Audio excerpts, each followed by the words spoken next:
Hello everybody. आज की class में हम लोग जिस चैप्टर को टिकअप कर रहे हैं वो हमारा पहला चैप्टर है यूक्लिड्स डिवीजन लेम्मा।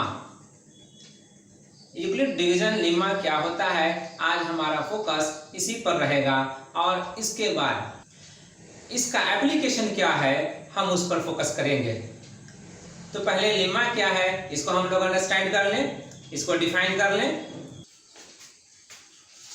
ये लेम्मा का डेफिनेशन है। Try to understand. A statement already proved, जी already proved and is used to prove other statements. जो स्टेटमेंट जिसको हम प्रूफ कहते हैं ऑलरेडी प्रूव्ड, उसको प्रूव करने की जरूरत नहीं है, लेकिन उसके यूज से दूसरे स्टेटमेंट को प्रूव किया जा सकता है, वो कहलाता है लेम्मा। अब यूक्लिड्स ने जो पहले की बात है, ऐसा कौन सा स्टेटमेंट प्रोवाइड किया जो यूक्लिड्स डिवीजन लेम्मा के नाम से पॉपुलर हुआ। इसे एक एग्जाम्पल से हम लोग पहले समझते हैं। मान लीजिए दो नंबर हम लेते हैं, कोई एक दो नंबर ले लीजिए, जैसे 25 एक नंबर ले लिया और दूसरा नंबर को 3 ले लीजिए। अब 25 को 3 से डिवाइड कीजिए, क्या मिलता है? 3 8 जा 24, 8 टाइम्स में डिवाइड हो रहा है, ये 1 रिमाइंडर हो रहा है ना जी, 1 रिमाइंडर हो रहा है। तो अब हमें ये श्योर हो लेना है कि ये डिवीजन जो हमने कंप्लीट किया ये करेक्ट है या इनकरेक्ट है।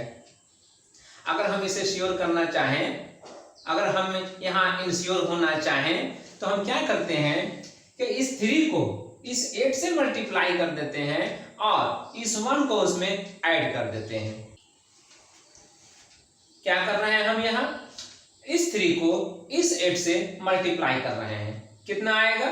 3 8 जा 24 और इसी 24 में ये जो यहाँ 1 आ रहा है, दिख रहा है, उसे हम ऐड कर देते हैं। तो ऐड करने पर क्या आएगा? 3 8 जा 24 प्लस 1 क्या आया? 25। ये 25 वही नंबर है जिसे हमने 3 से डिवाइड किया था, है ना। अब ये एक फैक्ट है कि कोई भी दो नंबर लेकर के उसमें किसी एक नंबर से दूसरे को डिवाइड करें, जो ग्रेटर होगा उसमें डिवाइड करेंगे स्मॉलर नंबर से। तो जब एक ग्रेटर नंबर को स्मॉलर नंबर से डिवाइड करेंगे तो वह इस रिजल्ट को फॉलो करेगा। तो अब इसमें हमें इस नंबर का एक नाम लेना है। क्या है नाम? इस नंबर को हम लोग एक नाम देते हैं डिविडेंड, और इस नंबर को भी एक नाम देते हैं, क्या देते हैं? कोसेंट। और इस नंबर को भी एक नाम देते हैं, क्या? डिवाइजर। और इस नंबर को भी एक नाम देते हैं जी, रिमाइंडर। जो दो नंबर हमने स्टार्टिंग में लिया था डिवीजन के लिए, उस डिवीजन को प्रोसेस करने के बाद, उस डिवीजन के प्रोसेस करने के बाद दो और नंबर हमें मिले, तो वो दो नंबर और पहले वाले दो नंबर मिलकर कितने हो गए? 4 नंबर, 4 नंबर्स। अब इन 4 नंबर्स के बीच में कौन सा रिलेशन एग्जिस्ट कर सकता है, कौन से फैक्ट को वो रिवील कर सकता है, हमें ये समझना है। इसके लिए हम इस एग्जाम्पल का हेल्प लेंगे। ये एग्जाम्पल हमें इसका आइडिया देगा। किस तरह से देगा? इस 3 को देखिए, ये 3 यहाँ पर है क्या? ये 3 तो यहाँ पर डिवाइजर है, तो 3 डिवाइजर है, तो इस 3 के लिए आप यहां लिख सकते हैं डिवाइजर। और ये 8 क्या है? ये 8 इस डिवीजन में कोसेंट आया था, तो कोसेंट आया था तो इसके लिए हम लिखेंगे यस, कोसेंट हुआ। और ये 1 क्या है? ये 1 यहाँ रिमाइंडर के नाम से इंडिकेटेड है, यस। इस 1 के लिए हमने रिमाइंडर टर्म का यूज किया। और आइए अब ये रिजल्ट क्या दे रहा है? ये 25 का रिजल्ट दे रहा है। ये 25 क्या है? ये 25 तो वही नंबर है जो यहाँ पर डिविडेंड के नाम से बताया जा रहा है, यस। तो अब हम इस 25 के लिए डिविडेंड टर्म का यूज करेंगे जी। 25 के लिए हमने डिविडेंड टर्म का यूज किया। अब ये क्या रिजल्ट दे रहा है?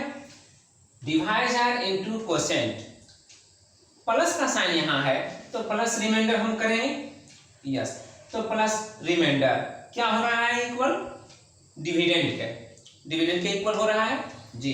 तो ये एक रिलेशन देता है, जिस रिलेशन को एक्सप्रेस किया जाता है इस हेडिंग के अंडर यूक्लिड्स डिवीजन लेमा जो कहलाता है। तो यही रिलेशन हमने यहाँ पर पाया था और इसे यहाँ पर मेंशन कर दिया। क्या है इसमें? Divisor into quotient plus remainder equal to dividend. अब अगर हम डिवीजन के लिए, कोसेंट के लिए, रिमाइंडर के लिए और डिविडेंड के लिए सिंबल्स का यूज करें तो फिर ये रिलेशन किस तरह एक्सप्रेस हो सकता है? डिवाइजर यहाँ है, डिवाइजर के लिए अगर हम b का यूज करते हैं, रिमाइंडर के लिए अगर हम r को यूज करते हैं, डिविडेंड के लिए अगर a, डिविडेंड के लिए अगर हम a को यूज करते हैं और कोसेंट के लिए हम q को यूज करते हैं, तो फिर क्या मिलेगा हमें? जो रिलेशन मिलेगा वो ये होगा। डिवाइजर को हमने किससे रिप्लेस किया? b से। कोसेंट को हमने किससे रिप्लेस किया? q से। रिमाइंडर को हमने किससे रिप्लेस किया? r से। और डिविडेंड को हमने किससे रिप्लेस किया? a से। तो अब हमें ये क्या मिल सकता है? b इंटू क्यू क्या आएगा रिजल्ट? bq प्लस r और a। जी, ये रिलेशन क्या कहलाता है? Euclid's division lemma. अब इसका एप्लीकेशन हम देखेंगे। तो इसके एप्लीकेशंस में हम लोग दो बातों पर फोकस करेंगे। नंबर एक, किसी नंबर को हम इस फॉर्म में एक्सप्रेस कर सकते हैं, किसी भी नंबर को हम इस फॉर्म में एक्सप्रेस कर सकते हैं। एक तो एप्लीकेशन ये हुआ। दूसरा एप्लीकेशन ये है, अगर किसी एक नंबर से दूसरे नंबर को डिवाइड करते हैं और रिमाइंडर 0 आ जाता है, तो कहा जाता है कि वो नंबर जिसने डिवाइड कर दिया दूसरे नंबर को, दूसरे नंबर का फैक्टर है। और ये जो डिवाइजर फैक्टर बनता है, इस फैक्टर का एक प्रॉपर्टी है, कैरेक्टरिस्टिक है। ये फैक्टर एक्चुअली उन दोनों नंबरों में मौजूद रहता है जिन दो नंबर्स को हम लेते हैं डिवीजन प्रोसेस के लिए। जी, उन दोनों नंबरों में ये फैक्टर मौजूद होता है। तो ये नंबर मैक्सिमम फैक्टर कहलाता है और इसलिए कहा जा सकता है कि यही नंबर दोनों नंबरों का हाईएस्ट कॉमन फैक्टर है। तो हम हाईएस्ट कॉमन फैक्टर के लिए जो सिंबल का यूज करते हैं वो HCF है। जी, HCF। तो इस तरह से हम दो नंबरों के बीच HCF क्या होगा इसको फाइंड आउट करने में भी इस लेम्मा का यूज करते हैं। इसका एप्लीकेशन HCF को फाइंड आउट करने में भी होता है। यही दो पॉइंट को हमने यहाँ पर एक्सप्लेन किया था ना, और यही दो पॉइंट यहाँ पर मैंने मेंशन कर दिया। अब हम इस पॉइंट पर, दोनों पॉइंट पर वन बाय वन डिस्कस करेंगे विद एग्जांपल्स। ये दो एग्जांपल्स मैंने लिए हैं ताकि यूक्लिड्स डिवीजन लेम्मा का जो दो एप्लीकेशन यहाँ पर मेंशन किया था उसमें पहले एप्लीकेशन को एक्सप्लेन किया जा सके। तो example number 1, using Euclid's division algorithm show that every positive even integer is of the form twice q and that every positive odd integer is of the form twice q plus 1 where q is some integer। समझ में आया क्या कहा जा रहा है? कहा जा रहा है कि जो भी इंटीजर आप एज्यूम कर सकते हैं, पॉजिटिव इंटीजर एज्यूम कर लीजिए, लेकिन जो भी इंटीजर आप एज्यूम कीजिएगा उसको ट्वाइस क्यू के फॉर्म में या फिर ट्वाइस क्यू प्लस 1 के फॉर्म में एक्सप्रेस किया जाएगा, रिप्रेजेंट किया जाएगा। ट्वाइस क्यू का फॉर्म जो होगा वो इवन इंटीजर के लिए और ट्वाइस क्यू प्लस 1 का जो फॉर्म होगा वो ऑड इंटीजर के लिए होगा। ये साबित करने को कहा जा रहा है। किसके हेल्प से? Using Euclid division algorithm. जी, यूजिंग यूक्लिड डिवीजन एल्गोरिथम के हेल्प से। लेकिन सवाल यह है कि यूक्लिड डिवीजन एल्गोरिथम है क्या? Yes, a set of well defined steps of Euclid division lemma so as to solve a given problem is Euclid division algorithm। Euclid division lemma को अगर हम कई स्टेप्स में यूज करते हैं किसी प्रॉब्लम को सोल्व करने के लिए, तो जो भी वेल डिफाइंड स्टेप्स हम लेते हैं उसका सेट, जी इसीलिए लिखा गया है set of well defined steps. जी, तो उसका सेट, जितने भी स्टेप्स हम लेते हैं यूक्लिड डिवीजन लेम्मा का एक प्रॉब्लम को सॉल्व करने के लिए, उसका सेट जो होगा वो कहलाएगा यूक्लिड डिवीजन एल्गोरिथम। यस, तो इसीलिए यहाँ पर जो प्रॉब्लम है, एग्जाम्पल मैंने दिया है उसमें वो कह रहा है using Euclid division algorithm show that every positive even integer is of the form twice q and that every positive odd integer is of the form twice q plus 1 where q is some integer. Euclid division lemma का जो form हमने बताया वो यही था ना। Yes, a equal to b q plus r. B क्या है? बी वो नंबर है जो a को डिवाइड करने वाला है, मीन्स डिवाइजर। q क्या है? q क्वोशेंट है। यस, r क्या है? r रिमाइंडर है। अगर आप किसी नंबर में किसी दूसरे नंबर से डिवाइड करते हैं तो उसका रिमाइंडर या तो 0 होगा या अदर देन 0 होगा। जी, तो 0 हो सकता है, अदर देन 0 भी हो सकता है। क्या वो रिमाइंडर जिस नंबर से डिवाइड किया जा रहा है उसके इक्वल हो सकता है? नो, उसके इक्वल नहीं होता है, तो उससे कम हो सकता है। एग्जाम्पल के लिए मैंने जो 25 में 3 से डिवाइड किया था तो उसमें रिमाइंडर कितना आया था? 1। अगर 26 में 3 से डिवाइड करेंगे तो रिमाइंडर आएगा कितना? 2। 3 8 जा 24, 24 को माइनस करेंगे 26 में तो कितना आएगा? 2, रिमाइंडर 2 आएगा। ओके, और अगर 24 में 3 से डिवाइड करते तो कितना रिमाइंडर होता? 0। यस, तो अब देख लीजिए, नंबर को अगर बदल बदल करके 3 से डिवाइड कर रहे हैं तो कितना कितना आ रहा है रिमाइंडर? 0 आ रहा है, 1 आ रहा है और 2 आ रहा है, यही ना जी। तो रिमाइंडर 0, 1 और 2, क्या 3 आ सकता है? अगर 27 लिया जाए नंबर को और उसमें 3 से डिवाइड किया जाए तो क्या 3 रिमाइंडर बच जाएगा? नो, 3 रिमाइंडर नहीं आएगा। यहाँ पर 3 9 या 27, 9 टाइम्स में ये कैंसिल होकर के रिमाइंडर 0 दे देगा। इसके माने ये हुआ कि 3 रिमाइंडर नहीं आ सकता, 3 से कम आ सकता है। कितना? 2। तो जितना डिवाइजर है रिमाइंडर उससे एक कम है ना। लेकिन नंबर ऑफ रिमाइंडर्स कितने हो सकते हैं ये क्लियर है। नंबर ऑफ रिमाइंडर्स हमारा जो भी हो सकता है उसका नंबर कितना है? 3। कौन कौन? 0 एक रिमाइंडर हुआ, 1 दूसरा रिमाइंडर हुआ और 2 तीसरा रिमाइंडर हुआ। तो अब हम ये कह सकते हैं कि यूक्लिड डिवीजन लेम्मा में जो r यहाँ रिमाइंडर है, इस r का वैल्यू पॉसिबल वैल्यू क्या हो सकता है? इस r का पॉसिबल वैल्यू 0 हो सकता है, 0 से ग्रेटर हो सकता है, बट b से लेस होगा, b के इक्वल नहीं होगा। ओके, यस, और नंबर ऑफ रिमाइंडर b के इक्वल होगा। अब हम ये देखें कि इस एग्जाम्पल को सॉल्व करने के लिए, प्रूव करने के लिए कौन सा इंटीजर हम लेने जा रहे हैं और जिस इंटीजर को लेने जा रहे हैं उसके लिए डिवाइजर कौन सा होने जा रहा है। जी, जिस नंबर को हम इंटीजर लेने जा रहे हैं उसका डिवाइजर कौन बनने जा रहा है और कितना क्वोशिएंट होगा और कितना रिमाइंडर हो सकता है। यस, तो यहाँ पर अब लिखा जाएगा जी, b को यहाँ पर कितना ले रहे हैं? 2। यहाँ पर देख लीजिए ट्वाइस क्यू है या ट्वाइस क्यू प्लस 1 है, तो ये 2 डिवाइजर ही ना है जी, ये 2 डिवाइजर ही है। तो फिर ये 1 क्या है? ये रिमाइंडर है। यस, यहाँ पर आइए 2 क्यू लिखा है, ट्वाइस क्यू, तो यहाँ पर 2 फिर डिवाइजर है, यहाँ पर रिमाइंडर क्या है? यहाँ पर रिमाइंडर 0 है। तो इसलिए अब हम इस फॉर्म में आ रहे हैं जो यूक्लिड डिवीजन लेम्मा का फॉर्म है। इसमें अगर हम आए तो a को हम क्या लिख सकते हैं? a equal to twice q plus r, ये नहीं लिख सकते हैं? यस, यहाँ पर r लिखा है क्योंकि यहाँ r का एक डिफिनिट नहीं बल्कि 2 पॉसिबल वैल्यूज है। अब r का दोनों वैल्यूज को हम बारी बारी से लेकर के एक्सप्लेन करते हैं। ये रहा r का, अगर पहला वैल्यू जो पॉसिबल वैल्यू है 0, अगर 0 लेते हैं तो फिर यहाँ पर r को रिप्लेस करना पड़ेगा 0 से। यस, रिप्लेस किया और कितना आया? Twice q plus 0। लेकिन 0 को हम ऐड करें ट्वाइस क्यू में तो भी कितना आएगा? ट्वाइस क्यू ही आएगा, इसलिए ट्वाइस क्यू ही रह गया। तो a इक्वल टू क्या आया? Twice q. अब अगर a equal to twice q आया रिमाइंडर 0 होने की वजह से, तो अगर किसी डिवीजन में रिमाइंडर 0 आ रहा हो तो फिर हम उसे क्या कहते हैं? जिस नंबर से उस नंबर को डिवाइड करने पे रिमाइंडर 0 आ रहा है वो डिवाइजर जी, वो डिवाइजर उसका फैक्टर होगा। तो अगर किसी नंबर का फैक्टर 2 आ रहा हो तो वो नंबर इवन कहलाएगा या ऑड कहलाएगा?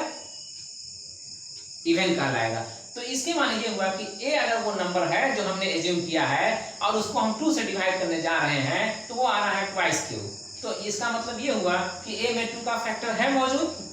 यस, तो a में अगर 2 का फैक्टर मौजूद है तो फिर ये किस नंबर को रिप्रेजेंट करेगा, इवन या ऑड? इवन।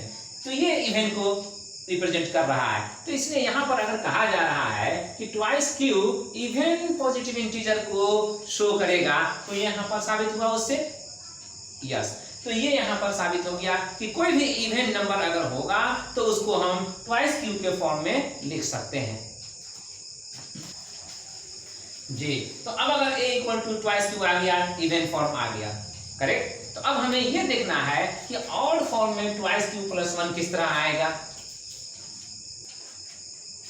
अगर r का पॉसिबल वैल्यू 1 हम लेते हैं तो r को 1 से रिप्लेस करेंगे तो हमें ये मिलेगा a equal to twice cube plus 1। अब अगर r 1 है, मीन्स रिमाइंडर 1 है, तो क्या a 2 से कंप्लीटली डिवाइड हो गया?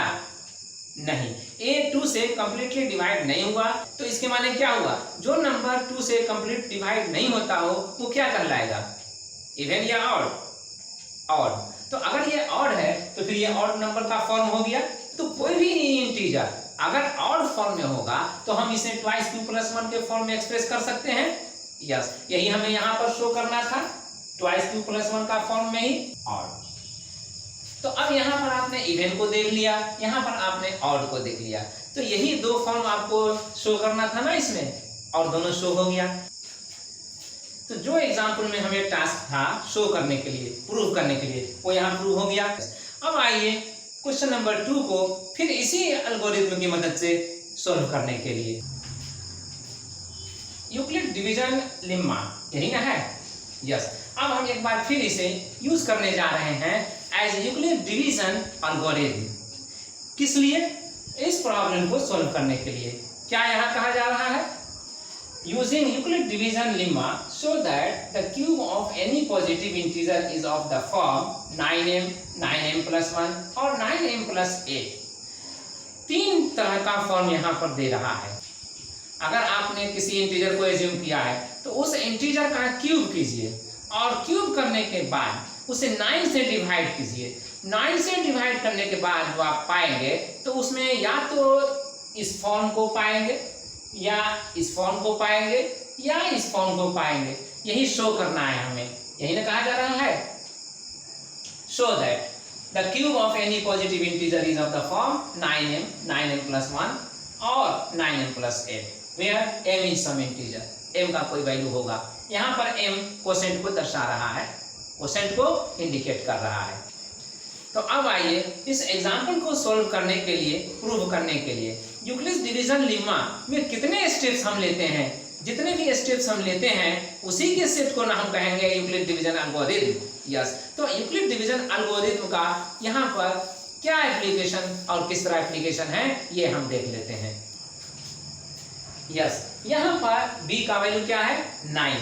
आप देख लीजिए 9m plus 1 और 9m plus क्यूब, ये है ना जी।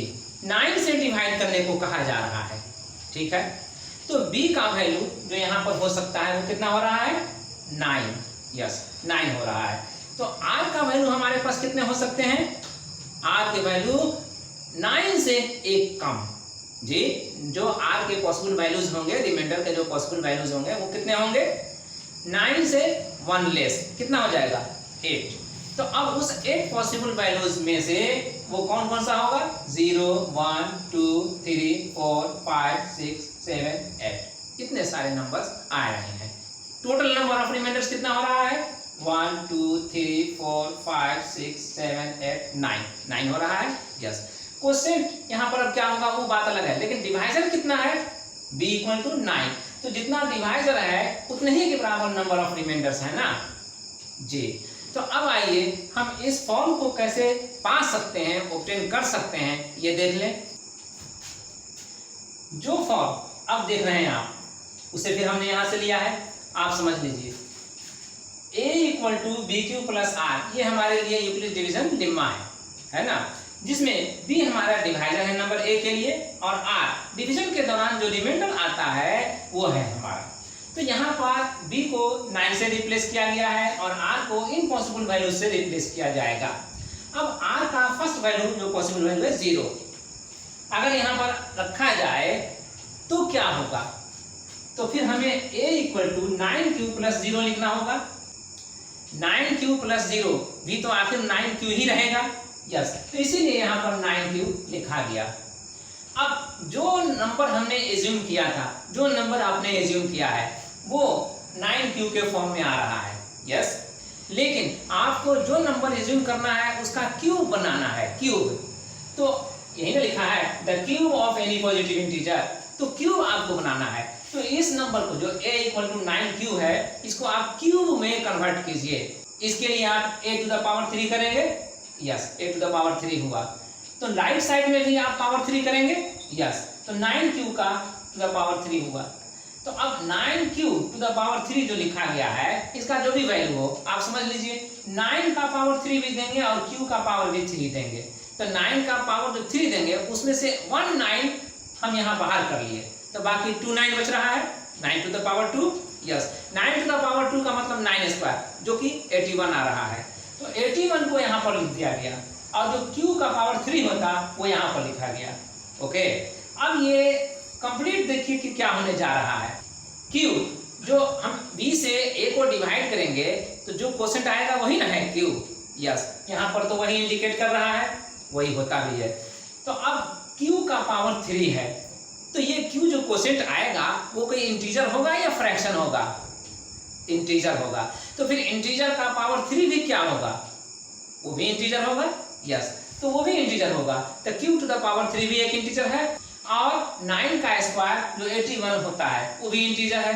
अब इस इंटीजर और इस इंटीजर का प्रोडक्ट क्या होगा, वो भी एक इंटीजर होगा। अगर दोनों का प्रोडक्ट एक इंटीजर ही आ रहा है तो उसके लिए हम एक सिंबल का और यूज कर सकते हैं, यस, और वो सिंबल हमने ले लिया m। तो अब इस m को हम कह सकते हैं कि m को हम यूज कर रहे हैं 81 times q to the power 3 के लिए। ओके जी, तो अब यह 9m के फॉर्म में हो गया। अब ये 9m का फॉर्म किसका हुआ, a टू द पावर 3 का ना जी, क्योंकि यही था a टू द पावर 3 जो यहाँ पर लिखा गया है, यस, तो 9m हुआ।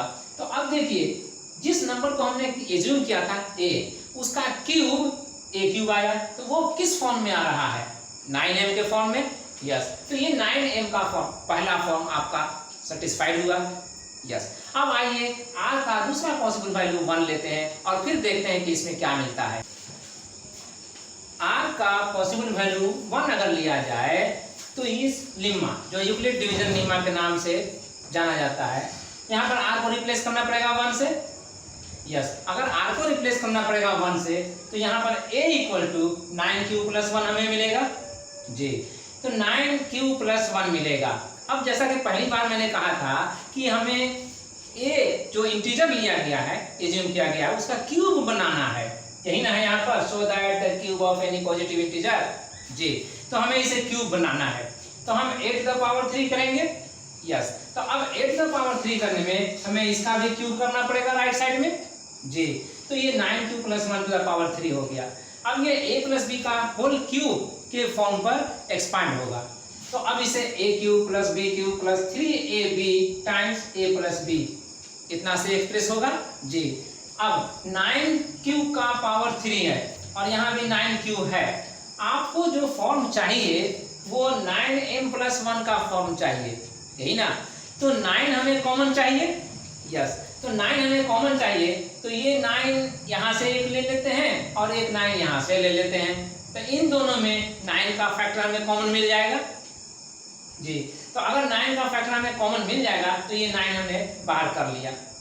अब 9q टू द पावर 3 में से 1 9 तो हम बाहर ले लिए, कितना बचा, 9 टू द पावर 2 रह जाएगा जो कि 81 हो जाएगा, तो 81 हुआ ये, और q टू द पावर 3 है तो ये रहा ये। अब उसके बाद यहाँ से 9 को हमने कॉमन लिया, तो अब 3 और q ये रह जाएगा यहाँ, तो 3q टाइम्स 9q प्लस 1 ये रहेगा, और ये 1 टू द पावर 3 है तो उसका वैल्यू 1 आएगा, 1 यहाँ पर लिख दिया गया, अंडरस्टैंड। अब इसके बाद क्या स्टेप लिया गया है, 81q to the power 3 plus 3q times 9q plus 1 ये है अंडर ब्रैकेट।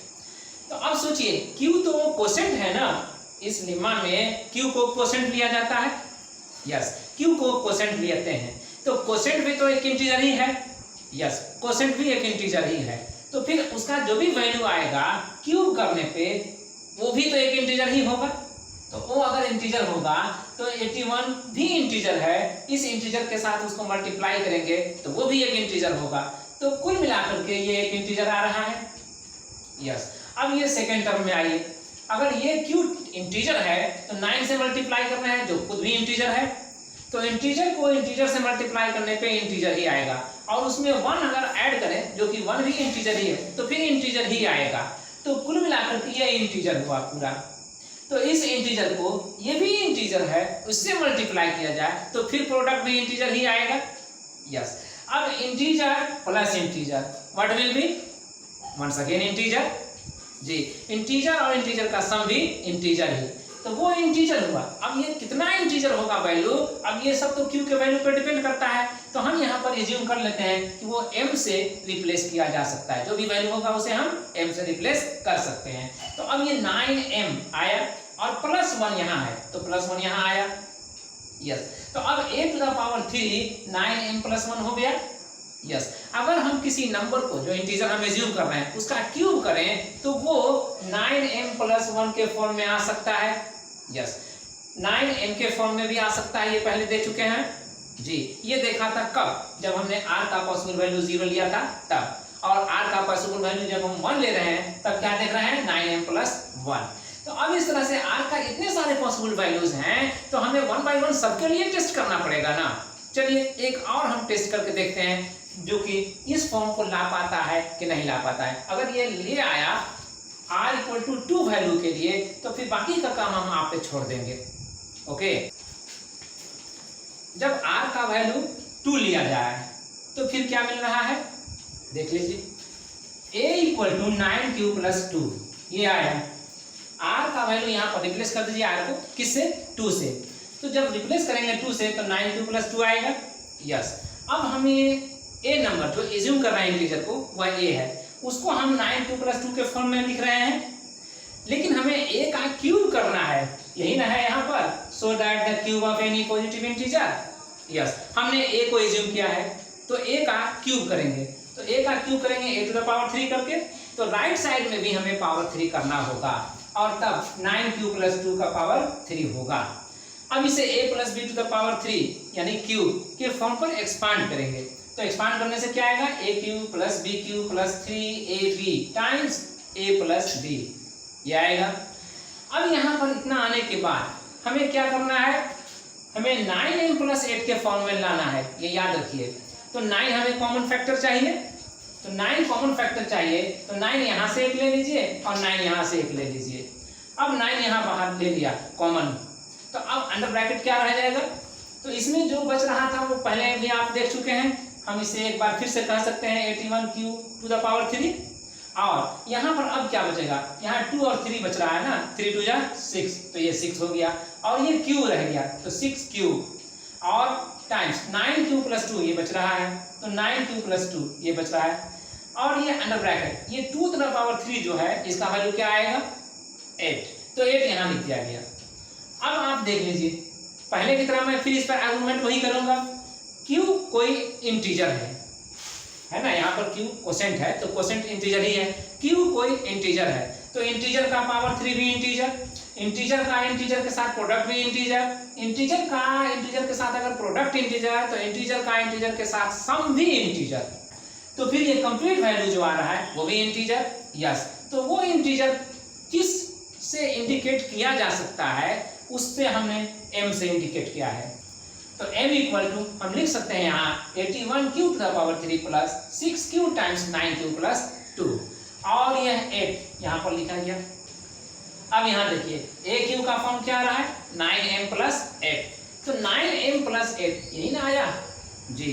तो अब आपने देख लिया r का वैल्यू अगर 0 लिया तो आपको 9m का फॉर्म आया, r का वैल्यू 1 लिया तो 9m प्लस 1 का फॉर्म आया, r का वैल्यू 2 लिया तो 9m प्लस 8 का फॉर्म आया, तीनों फॉर्म आपने पा लिया। अब यही ना चांस हो सकता है कि इसके अलावा जब हम r का वैल्यू 3 लेंगे तो उसका फॉर्म इन तीनों के अलावा और कोई दूसरा फॉर्म भी आ सकता है, या दूसरा चांस ये भी होगा कि इन्हीं तीनों में से कोई भी आ सकता है। यस, या तो इन्हीं तीनों में से कोई आएगा, आर का वैल्यू जब 3 लिया जाए तब, या फिर इन तीनों से अलग आएगा।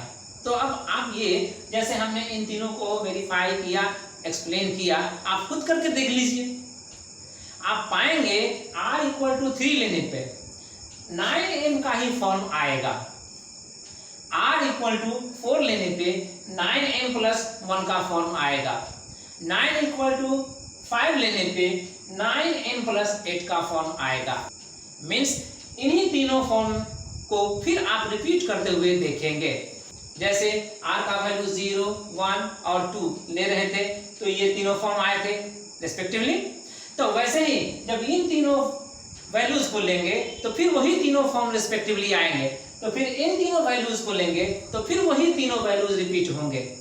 अंडरस्टैंड? तो इस तरह से अब हम कह सकते हैं कि ये जो भी नंबर इंटीजर को हम एज्यूम करेंगे उसका क्यूब या तो 9m के फॉर्म में लिखा जा सकता है, या 9m + 1 के फॉर्म में लिखा जा सकता है, या 9m + 8 के फॉर्म में लिखा जा सकता है। यस, यही शो करना था और इसी के साथ ये शो हो गया। Now you mention it.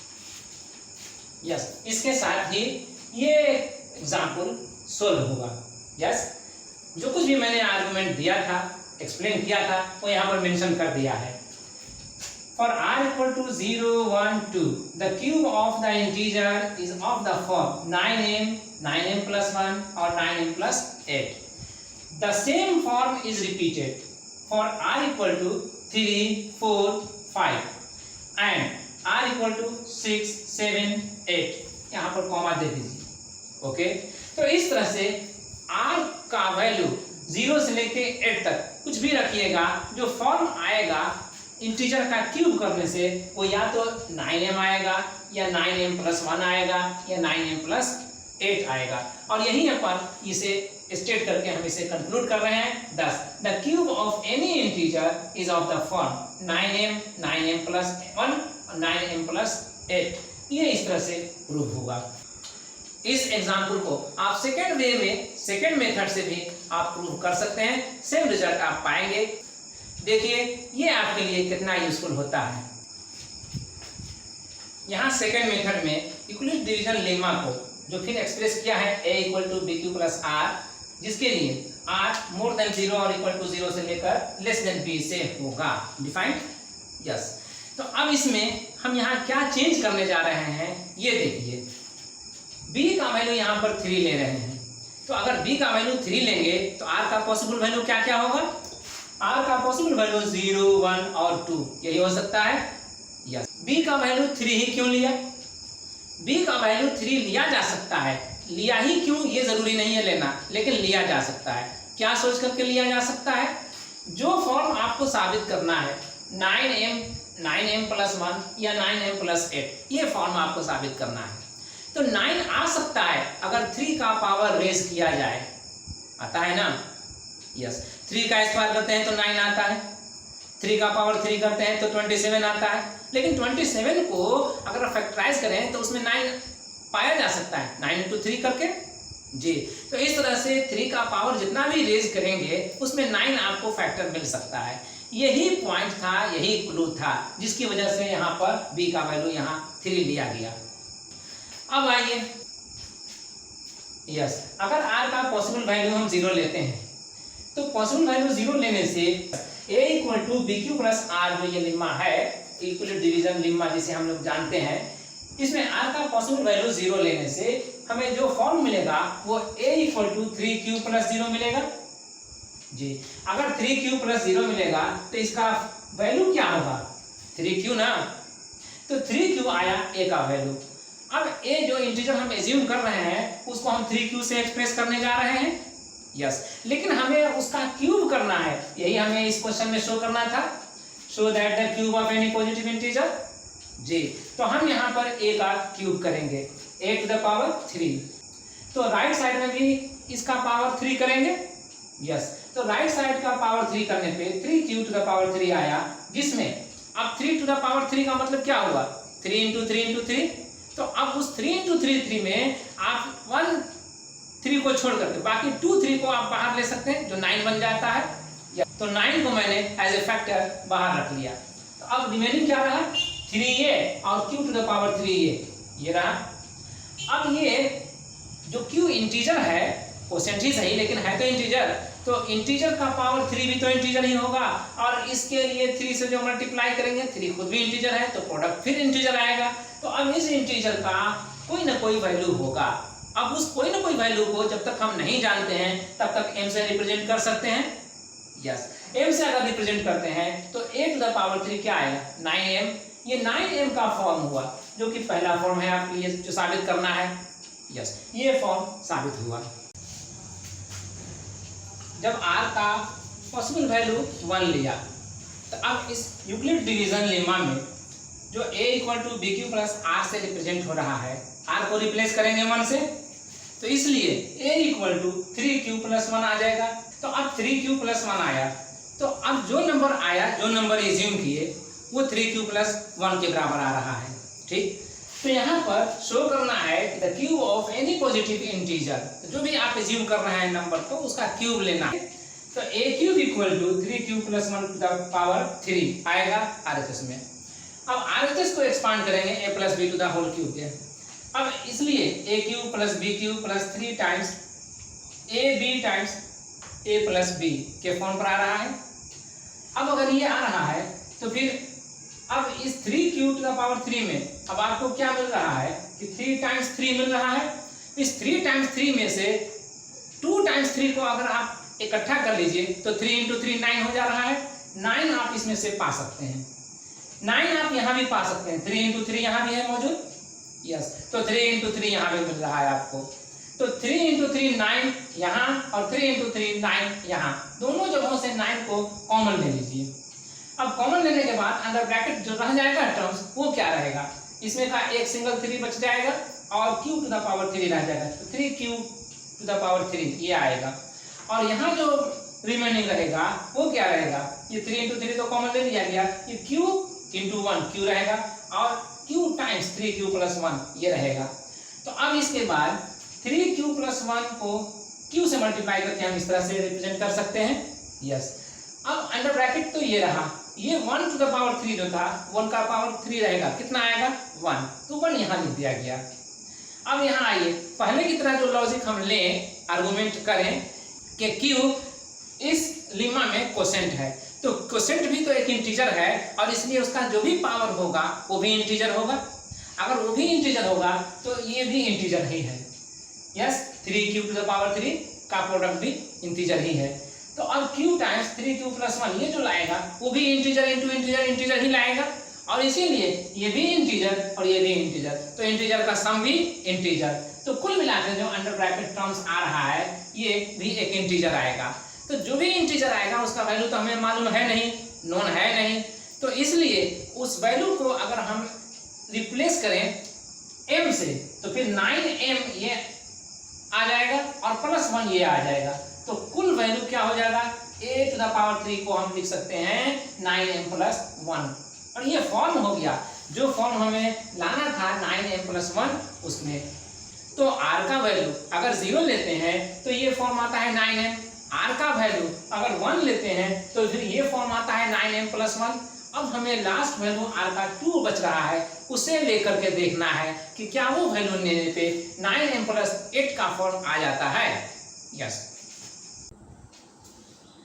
जब r का वैल्यू 2 लेकर इस लिम्मा को हम यूज करें तो हमें मिलेगा a equal to 3q plus 2। ये 3 ऑलरेडी b को रिप्लेस करके लाया गया है। तो अब हमें जिस नंबर को एज्यूम करके प्रोसीड करना था उसका क्यूब को लेकर प्रोसीड करना था। Yes, so that the cube of any positive integer, यही ना है। तो cube of any positive integer को लेकर हमें प्रोसीड करना है तो बोथ साइड हम क्यूब करेंगे। तो क्यूबिक किया गया, बोथ साइड क्यूबिक किया गया, पावर 3 हो गया a का और राइट साइड में 3q प्लस 2 का पावर हो गया 3। अब a plus b to the power 3 means a plus b का होल क्यूब, इस पर हम एक्सपांड करेंगे। तो एक्सपांड करने से a cube plus b cube plus 3ab times a plus b का फॉर्म पर आएगा। यस, तो अब आइए यहाँ पर जो वैल्यू होगा, जैसा कि अभी इससे पहले वाले में डिस्कस कर चुके हैं हम लोग, इसमें हमें 9 का फैक्टर मिल जाएगा। 3q टू द पावर 3 है ना, इसमें हमें 9 का फैक्टर मिल जाएगा। और 3 इंटू 3 यहाँ भी 9 का फैक्टर मिल जाएगा। तो क्यों नहीं 3 इंटू 3 9 यहाँ और यहाँ पर 9 जो आ रहा है उसे कॉमन ले ले, तो कॉमन यहाँ पर ले लिया गया। अब 9 कॉमन फैक्टर आने के बाद दूसरा फैक्टर हमें क्या मिलेगा, हमें ये देखना है। इसमें 3 इंटू द पावर 3 में से 3 इंटू द पावर 2 को 9 बना लिया गया और उसे कॉमन ले लिया गया, तो ओनली 1 3 बच रहा होगा। यस, ओनली सिंगल 3 बच रहा है। तो वो 3 और क्यू टू द पावर 3 यहाँ पर आएगा, तो ये 3 क्यू टू द पावर 3 आ गया। अब इसको छोड़ दीजिए, इसमें आइए। 3 इंटू 3 तो कॉमन ले लिया गया था 9 बना करके। यस, तो यहाँ 2 और ये क्यू ट्वाइस क्यू, तो ट्वाइस क्यू यहाँ लिया गया और ट्वाइस क्यू के साथ ये दूसरा फैक्टर था 3q प्लस 2 का। यस, तो ये 3q प्लस 2 यहाँ आया। अब हमें अंडर ब्रैकेट में ये दूसरा फैक्टर मिला 3q to the power 3 plus twice q times 3q plus 2, ये दूसरा फैक्टर हुआ।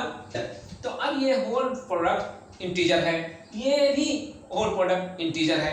अब दो इंटीजर का सम भी इंटीजर, तो इसलिए ये फैक्टर जो आ रहा है सेकंड फैक्टर वो कंप्लीट एक इंटीजर हो रहा है।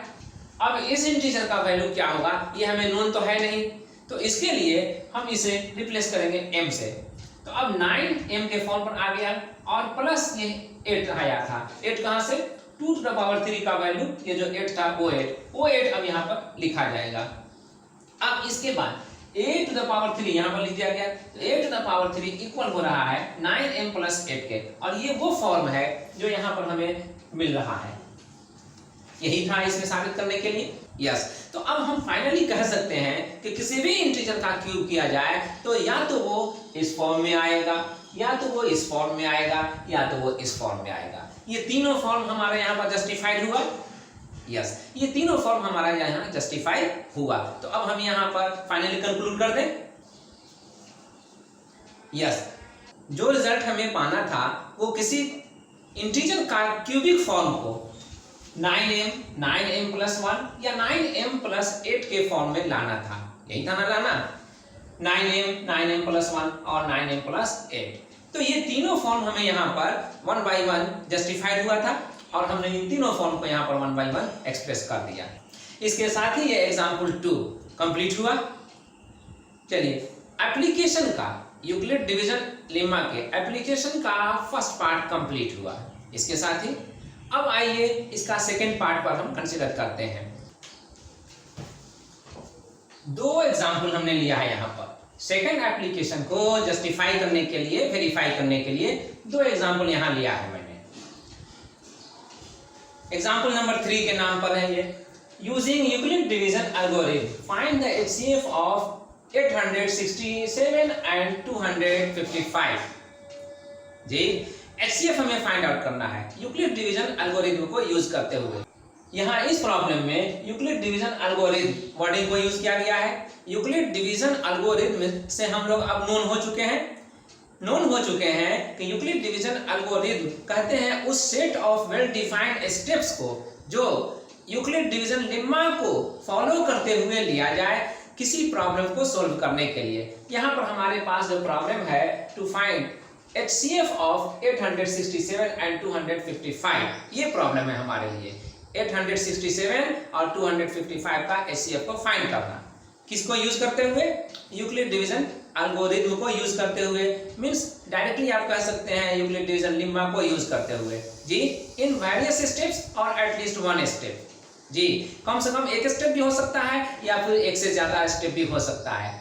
इससे पहले हम लोगों ने जो भी सोल्व किया, दो प्रॉब्लम सोल्व किया, दो एग्जाम्पल को एक्सप्लेन किए, उसमें यूक्लिड डिवीजन लेम्मा का डायरेक्टली यूज किया गया ओनली वन स्टेप के तौर पे। यस, अब यहाँ पर देखते हैं क्या यहाँ भी एक ही स्टेप लिया जाता है या मोर देन वन स्टेप लिया जाता है, एक से ज्यादा स्टेप लिया जाता है। जी, जो प्रॉब्लम हमारे पास है, जो एग्जाम्पल हमें एक्सप्लेन करना है, इसमें हम ए और बी दो नंबर तो लेंगे ना यूक्लिड डिवीजन लेम्मा को एक्सप्लेन करने के लिए। यूक्लिड डिवीजन लेम्मा को अप्लाई करने के लिए दो नंबर तो हम लेंगे, वो दो नंबर हमने लिया। ए को हमने एज्यूम कर लिया 867 जो यहाँ है, और बी को हमने एज्यूम कर लिया 255 जो यहाँ है। जब हम ए और बी को दो नंबर ले लेंगे यूक्लिड डिवीजन लेम्मा को अप्लाई करने के लिए। तो इसमें जो i का वैल्यू है वो 0 और b के बीच में रहना चाहिए। तो b यहाँ पर 255 होने जा रहा है, तो रिमाइंडर क्या होना चाहिए, 255 से कम ही ना होना चाहिए। यस, 0 से लेकर 255 से पहले तक जो भी कोई नंबर हो सकता है वो इसका रिमाइंडर आएगा। तो अब देखते हैं इसमें r का वैल्यू क्या आता है। जो स्टेप्स लिया गया अब यहां समझना है। फर्स्ट टाइम 867 लिया गया और 255 लिया गया। अब 867 में हमें 255 से डिवाइड करना था, इसको रूल बना करके। यस, तो जब भी यहाँ पर 255 हो गया तो अब हमें q चाहिए। तो अब हमने यहाँ पर 255 को 3 से मल्टीप्लाई किया। 3 5 जा 15 और 3 5 जा 15 और 1 16, 3 2 जा 6 और 1 7, 765 ये आया 765। तो 765 आया प्रोडक्ट। अब इसको हमें 867 में माइनस करना है। कितना आ सकता है, 7 - 5 2, 6 - 6 0 और 8 - 7 1, ये रिमाइंडर रहा, 102 रिमाइंडर रहा। यस, तो अब ये r का वैल्यू हो गया, ये q का वैल्यू हो गया, a और b तो पहले से था ही है। तो अभी ये डिवीजन कंप्लीट नहीं हुआ है। एचसीएफ हम तभी पाएंगे जब ये नंबर कंप्लीटली डिविजिबल होगा। कंप्लीटली डिविजिबल नहीं हुआ है, तो अब जो रिमाइंडर आ रहा है उसको हम अब b की जगह पर अप्लाई करेंगे और जो डिवाइजर b था अब उसे हम a की जगह पर अप्लाई करेंगे और फिर इस स्टेप को रिपीट करेंगे। तो अब 255 यहाँ आया। अब 255 को अब डिवाइड करेंगे 102 से। तो 102 से डिवाइड करने में कितना टाइम्स जा सकता है, 2 टाइम्स तो जाएगा ही, 204 हो जाएगा। 3 टाइम्स जा सकता है, 3 टाइम्स नहीं जा सकता, क्योंकि 3 1 जा 3, ऐसा ही 300 हो जा रहा है। यस, तो 3 टाइम्स नहीं जा सकता। तो 2 टाइम्स में 204 होगा। अगर 204 होगा तो 255 में 204 माइनस करेंगे, जो माइनस करने पर आएगा वही रिमाइंडर होगा। कितना आएगा, 255 में 204 माइनस कीजिए, 255 में 204 माइनस किया 1 5 और ये कैंसिल, ठीक है। तो 51 ये आया रिमाइंडर और इसीलिए ये 51 यहाँ पर रिमाइंडर लिया गया है। अंडरस्टैंड। तो अब आइए 255 को जब 102 से डिवाइड किया गया, 2 टाइम्स में डिवीजन अप्लाई हुआ, लेकिन रिमाइंडर आया 51। कंप्लीट डिवीजन तो हुआ नहीं। कंप्लीट डिवीजन नहीं हुआ, इसलिए हम इस स्टेप को वंस अगेन रिपीट करेंगे, लेकिन अगले रिपीटिशन में हमारे पास 102 a की जगह पर होगा और 51 b की जगह पर होगा। तो 102 यहाँ लिखा गया और 51 यहाँ लिखा गया। अब 51 को कितना से मल्टीप्लाई करें कि या तो 102 आए या फिर उससे कम रहे। यस, 2 टाइम्स में। तो 2 टाइम्स में अगर हम मल्टीप्लाई करेंगे तो 2 1 जा 2 और 2 5 जा 10, जो कि कंप्लीटली 102 हो रहा है। अब अगर 102 ये हो रहा है और ये 102 है ही है, तो फिर दोनों का डिफरेंस क्या आएगा, 0। तो इसके माने ये हुआ कि यहाँ पर रिमाइंडर कुछ नहीं मिलने वाला है, रिमाइंडर कुछ नहीं मिलेगा, इसलिए रिमाइंडर यहाँ लिखा 0। 0 रिमाइंडर आ जाने का मतलब यह हुआ कि डिवीजन का प्रोसेस जो हमने यहाँ से स्टार्ट किया था अब कंप्लीट हो गया। जहां पर कंप्लीट हुआ है, अब देखिए ये ग्रेटेस्ट नंबर है जो इस डिवीजन को कंप्लीट किया, तो इसलिए ये ग्रेटेस्ट नंबर कहलाएगा HCF दोनों नंबरों का। तो दोनों नंबरों का अगर HCF है 51, तो यहाँ पर लिखा गया रिक्वायर्ड HCF इक्वल टू 51 और इसी के साथ ये आंसर हुआ। अंडरस्टैंड। चलिए, तो HCF कैसे निकाल सकते हैं यूक्लिड डिवीजन एल्गोरिथम को यूज करते हुए आप यहाँ पर देख चुके। यहाँ पर 1 2 3 स्टेप्स में ये कंप्लीट हुआ है। तो 3 स्टेप्स हुए, यूक्लिड डिवीजन लेम्मा को यहाँ पर 3 स्टेप्स में अप्लाई किया गया। कोई जरूरी नहीं है कि सिंगल स्टेप में ही कंप्लीट हो जाए, मोर देन 1 स्टेप्स भी लेने पड़ते हैं और वो लिए जाते हैं। तो अब ये डिपेंड करता है कि आपके पास नंबर क्या है जिसका HCF आपको फाइंड आउट करना है। तो चलिए अब इसके बाद हम चलते हैं एग्जाम्पल नंबर 4 को एक्सप्लेन करने के लिए। क्या कह रहा है example number 4, A sweet seller has 420 काजू बर्फीज एंड 130 बादाम बर्फीज। जी, स्वीट सेलर के पास जो बर्फीज हैं, स्वीट्स हैं, उसका नंबर दे दिया है। एक है 420 और दूसरा है 130। अब आगे बढ़िए। She wants to stack them in such a way that each stack has the same number and they take up the least area of the tray. तो उनको स्टैक लगाना है, उनको अरेंज करना है, रखना है ट्रे में जी। इस तरह से अरेंज करना है कि वो कम से कम ट्रे का एरिया ऑक्युपाई करे। अब हमसे ये क्या चाहता है, इसके लिए यहाँ पर देखते हैं, what is the maximum number of barfis that can be placed in each stack for this purpose जी। तो मैक्सिमम नंबर ऑफ बर्फीज क्या होगा, ये हमसे पूछना चाहता है, ये हमें बताना होगा कि मैक्सिमम नंबर ऑफ बर्फीज कितने हो सकते हैं जो उस ट्रे में रखे जा सकते हैं, और उस बर्फी का जो एरिया ऑक्यूपेशन होगा वो सबसे कम होगा, लीस्ट होगा। अब इस क्वेश्चन को सोल्व करने के लिए हमें यूक्लिड डिवीजन एल्गोरिथम कितना हेल्प करता है, अब हमें ये देखना चाहिए। Yes, let's see. Euclid division lemma तो हमारा यही है। यस, तो अब हमें इस एग्जाम्पल में ए और बी दो नंबर को सिलेक्ट करना है। कौन वो दो नंबर है, तो दो नंबर तो आपके लिए ऑब्वियस है, ये जो 420 देख रहे हैं और 130 देख रहे हैं, यही वो दो नंबर है जी। ये बर्फीज हैं लेकिन हमारे लिए दो नंबर है। तो फिर ए को हम मान लेते हैं 420 और 130 को मान लेते हैं बी। ओके, अब ए इक्वल टू हमारे पास 420 हो गया और b इक्वल टू हमारे पास 130 हो गया। तो अब हमें क्या करना है, इस लीमा को यूज करना है। यस, तो पहली बार हम यहाँ 420 को डिवाइड करेंगे 130 से। जब 130 से इसमें डिवाइड करेंगे तो ये हमारा डिवाइजर है।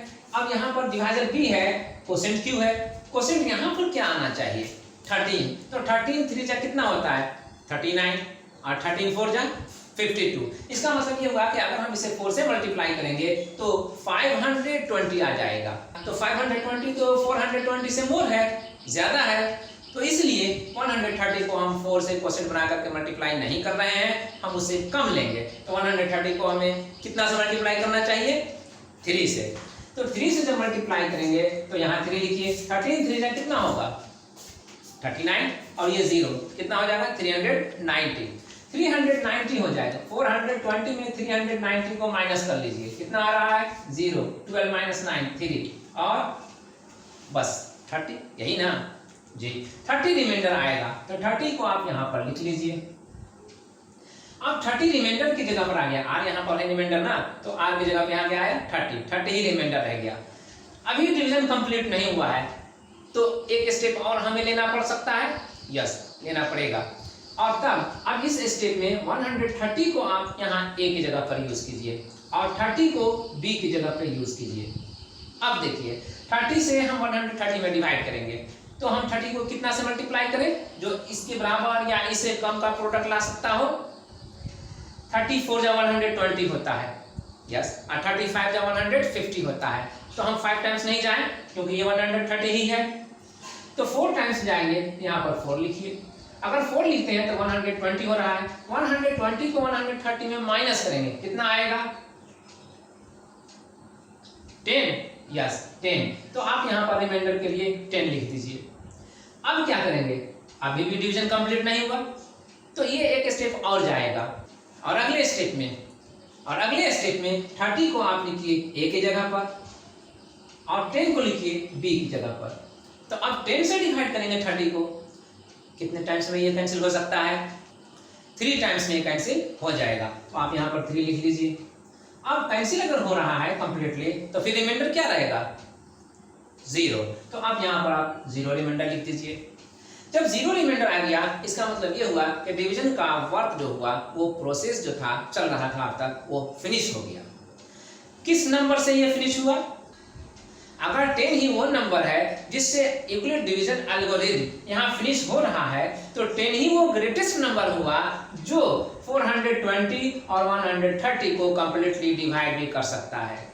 यस, आपने देखा नहीं, यहाँ 130 जो नंबर था वो 420 को कंप्लीट डिवाइड नहीं कर सका जी। 130 को जब हमने 30 से डिवाइड किया तो 30 भी 130 को कंप्लीट डिवाइड नहीं कर सका। लेकिन अब इस 30 को इस 10 से डिवाइड कर रहे हैं तो ये 30 10 से कंप्लीट डिवाइड हो जा रहा है। तो इसके माने यही हुआ कि 10 वो ग्रेटेस्ट नंबर है जो 130 और 420 दोनों को कंप्लीटली डिवाइड कर सकता है।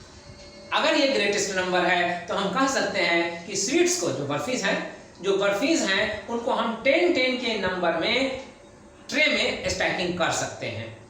ठीक है, यस 420 काजू बर्फीज है और 130 बादाम बर्फीज है। तो ट्रे में अगर हम 10 नंबर में इन बर्फीज को स्टैकिंग कर सके तो इसमें मिनिमम एरिया ट्रे का ऑक्युपाई होगा और मैक्सिमम नंबर ऑफ बर्फीज रखे जा सकेंगे। अंडरस्टैंड? तो इस तरह से ये एग्जाम्पल 4 भी एक्सप्लेन हुआ। अब आपने देख लिया एप्लीकेशन, जो सेकंड एप्लीकेशन था HCF को फाइंड आउट करने में।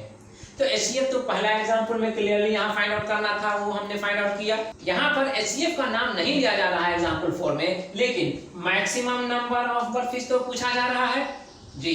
तो मैक्सिमम नंबर ऑफ बर्फीज मतलब ही हो गया greatest number of barfis means highest number of barfis.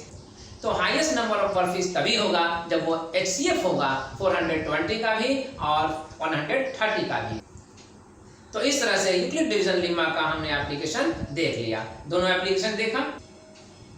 तो अब इसी आइडिया को लेकर के आप अपने बुक से एक्सरसाइज को कंप्लीट करें। अगर कहीं पर प्रॉब्लम आता है तो कांटेक्ट मी, यस यहाँ।